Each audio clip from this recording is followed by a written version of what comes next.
So, paano magdasal si Jesus?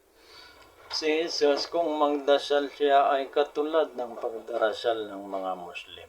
Kasi mabasa dito sa Biblia, mabasa sa Matthew 26:39, si Jesus ay nanalangin at nagpatira pa sa Diyos. Yan ang pamamaraan ni Propeta Jesucristo kung paano siya nagdasal. Pero kami mga Muslim, yan din ang pamamaraan namin dahil iniutos din sa amin. Mayroon nga isang asura sa Quran na ang title niya ay Asura Sajudah, pagpapatira pa. Kaya lahat ng mga Muslim tuwing kami ay magdasal ay kami ay nagpapatira pa.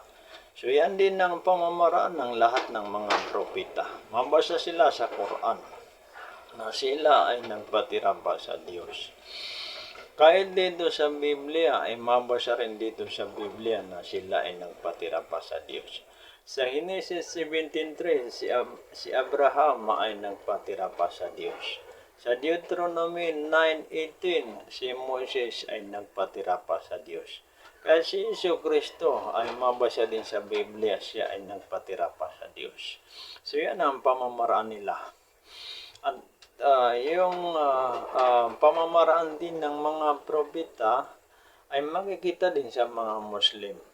Gaya ng mabasa sa Exodus 40:30, si Moises at Aaron ay tuwing papasok sila sa tabernakulo, bahay dasalan nila sa Diyos, ay sila ay naghuhugas ng mukha, kamay, paa.